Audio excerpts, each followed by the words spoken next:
e ka fituar edhe zemrën, edhe mendjen të njeriu të mirë. Por e ka fituar edhe frikën e njeriu të keq.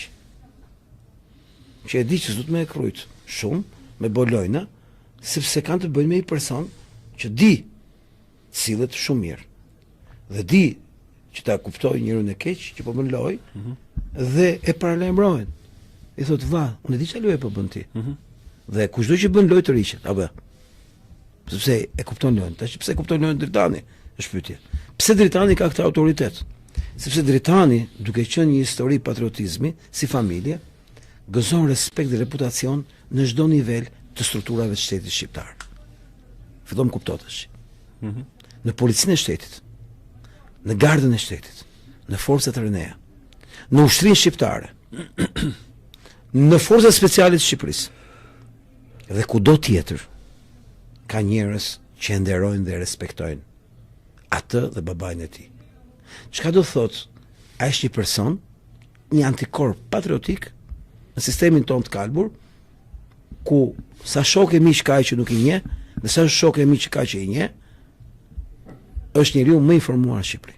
Mund të them është më informuar, më dëgjoj më shif mua këtu tash. Mbas është më informuar dhe se shishi.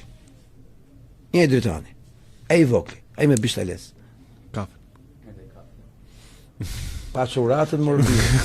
Pa çurat, jo shiqeri, jo. S'dua hel. Çoedi Ramës shiqeri. Shiqeri garazhi gjeri fare. Pra nëse ka një person në Shqipëri që gëzon respekt, reputacion në çdo nivel të strukturave të shqiptare, ky Dritan Goxha. Ka një jetë si njëri i ndershëm, ka një jetë si njëri i mençëm, ka një jetë që vjen nga histori veterani, ka qenë lufta. Ka një jetë që vjen nga një familje që ka qenë komandanti i UÇK-s vlla. Dhe ne duke qenë se jemi popull kushërinj, një popull i vogël. Duke qenë se ky e ka shtruar aktivitetin edhe në Maqedoni, edhe Kosovë, edhe Shqipëri, ma kuptove logjikën. Ky është një nga njerëzit më me informacion që ka Shqipëria. Sepse informacioni i duhur, jo i kot, i vjen më parë këtij se Edi Ramës. Pra pisliqet që bën antiterrori, pisliqet që bën policia e shtetit, më parë di Dritani se di Edi Rama. Çfarë thua? Po nuk e njeh. Nuk e njeh. Unë e njoh. Dhe mbi të gjitha e kam njohur kur ishte në Burg. Po nga e kam njohur unë kur ishte në Burg, nga shumë e shumë njerëz që komunikonin me mua kur ne po organizonin protesta për Dritan Goxhën bashkë me miqtë e tij. Dhe unë ktheva, nëse ti e mban mend, sa po morën vesh të histori, vum hashtagun liron Dritan Goxhën. Dhe ka qenë podcasti. Derisa shtiruaj, i mbaj mend shpresoni, me hashtag edhe në mur, edhe në titra, në strisha. Dhe në Facebookun ton ishte i pandalshëm, pikërisht për të sensibilizuar njerëz si vetja. Me atë pak audiencë që ne kemi, me atë pak gjë që ne kishim në atë kohë. Dhe sinqerisht, në atë moment e kupton se çfarë mishë shokësh dhe sa njerëz që doshin Dritan Goxhën. Pasi gjatë kohës që ishte në Burg, mua më kontaktonin nga të gjitha anët. Sepse më shifshin si një person me reputacion që po çoja përpara sensibilizimin publik për lirimin e Dritan Goxhën. Njerëz të cilët më shifshin si avokat, më shifshin si një person që s'ma ndjente shumë për PSPD, se ti e di që e braktisën bashk. Berisha dhe Rama heshtën gjatë kohës që të dy bashk donin që Dritani të përfundonte në Hag. Dhe unë aty kuptova që ky njeri, kush çeka ky thoj. Unë më fjalë dola kur mësova historinë e tij. Po historinë e tij si UÇK, jo historinë e tij të jetës. Më kuptoni, vetëm kaq dia. Ky ka qenë UÇK, këta maskaret, po e bën për shkak të këtij dokumenti. Ky dokument tregon të gjithë gazetarët e Sorosit kishin bërë një konspiracion kundër UÇK-s. Me emra gjithë, Vladimir Karaj, Altin Raxhimi, dhe disa gazetarë të Sorosit të huaj. Kishin bërë kurthin, siç bën Sorosi gjithmonë kurth. Dhe në atë kohë pash, me është në telefon, ta kush Altin, do të vazhdo një fort për Dritanin. Dhe unë po abi orë, ç'ne ky Dritani? Ç'ne ky me Dritanin? Dhe ndërkohë, shumë njerëz që po i njihsha për herë të parë, po më thoshin me Drita, po kush je më thosha? Po kjo gjë është përsëritur edhe sot, pra shumë njerëz kanë dalë në mbështetje të Dritanit. Një ndër to që ka komentuar është edhe Ilir Kulla, që kishte bërë një fjalim shumë gjatë. Po pra, këta njerëz publik. Një nga njerëzit që spritet. Po këta njerëz publik. Që Ilir Kulla edhe urtare. Tash këta janë pak njerëz, më këta njerëz publik që thotë. Unë s'po them për këtë më, s'po. E kuptoj, e ta kuptova të thjesht. Po them njerëz që punonin shish. Njerëz që punonin policinë e shtetit. Njerëz që punonin gard. Njerëz që punonin forca speciale. Njerëz që punonin në nivelet më të larta të shtetit, prokurori, gjykata. Njerëz që punonin qeveri vlla. Gjatë kohës që tani ishte në Burg, më kanë kontaktuar duke më kërkuar që ta shtoja sa më fort dozën e sensibilitetit publik për shpëtuar Dritan Goxhaj. Dhe unë e kuptova që Dritan Goxhaj kur doli nga Burgu, pasi presioni pozitiv që inkurajimi që merrsha për atë iniciativë që Dritan duhet liroj, tregonte për masat e njeriu. E kishte mi gjithanej. Do ta them si ishte liruar në parë nga Burgu.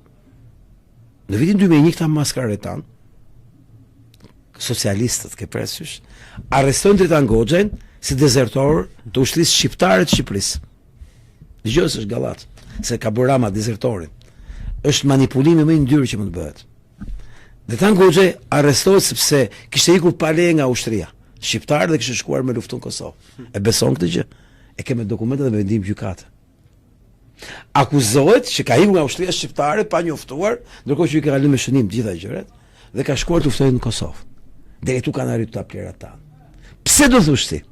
Sepse socialistët tanë që janë pjella të 8 nëntorit 1941 të Partisë Komuniste Jugoslave, që themeluan partinë motor të tyre apo kuçk të tyre apo si thosh kopile të tyre në Shqipëri, Partinë Komuniste Shqiptare, gjithmonë kanë qenë shërbim të Serbisë. Dhe kur arrestuat Dritan Goxhaj, kur vajtën përfaqësuesit amerikan, dhe thënë, a jeni vetë që o boni? Këta e liruan. E kuptove logjikën që po them. Është liruar se kanë pa amerikanët kë kishin kap, çka keni bën? Shohini më këtë. Këta ka dhënë gjithë informatas, ky shkonte në batalionin e vet, se ishte batalioni i zbulimit. Dhe kanë kalu histori të pafundme ata, duhet të identifikohen gjithë dhe kanë luftuar në front kush e di sa herë, janë vrarë nga batalioni i tyre.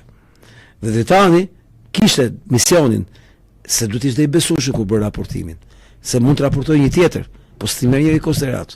Vetëm ky jeste fjala e raportimit, sepse ishte autorizuar nga ata për dhënë koordinatat me GPS, me ato ke pasur të pajisjet që kishin dhënë amerikanët. Pra, ky punoi me amerikanët në atë kohë për të identifikuar objektivat e ushtarake serbe. Dhe Dritan Goxhaj, që unë se njihsha fare kush ishte para se futesh në Burg, dhe kjo është tur për mua. Dhe kam thënë dhe atëherë, dhe kur isha në protestë shaja gjithë shqiptarët. Kam thënë, në çdo protestë vetëm shaja shqiptarët. Ma beso këtë gjë. Të gjitha fjalimet e mia kur dilshe për Dritan Goxhën ishin duke shar Shqipërinë, shqiptarët, si su vjen turp që zvini këtu. Çfarë populli ne jemi të turpshëm. Si su vjen turp më që i quani vetë shqiptar. Ne i patriot na futet në burg se fusin ta plera dhe ne nuk reagojmë. Kështu braktisim ne herojnë. Po ne meritojmë gjithë këqijat e botës, se ky popull tradhtar që e ka. Kështu flisë on protesta për të. Po nuk e bëja me objektiva marketingu. Kështu e ndjeja, se vitet turp vlla. Mu vitet turp që kisha njoh kaq vonë. Më kupton logjikën, sepse është e rëndë vlla. Një njeri lufton për Shqipërinë, duhet ndërrojë gjithë jetës, ti e fut në burg. A be. Ndërkohë që ky rast i dytë ishte rrëmbim personi për ta çuar në Hag të ca holandez të qelbur që punonin për këto mekanizmat e ndyrë ndërkombëtar. Pse? Se kishte treguar 3 emrat gazetarë që kishin shpikur dosjet e manipulimit, sigurisht që KJ kishte bërë trafik organesh. Ma kuptove logjikën. Ke treguar emrat të dëshmitarëve. Ato ishin publik, di edhe unë. Kisha nxjerrë 6 vjet para Dritanit, po kush i pa? Më kupton logjikën. Ai nxori pikërisht momentin që po bëhej gjyqi. Nga goditi më. Po dhe që ishin të gjithë sorës. Dhe koncepti është që ta kuptojnë gjithë. Unë atëherë kam kuptuar që Dritani kishte një lloj, si thosh, mbështetje në të gjitha nivelet.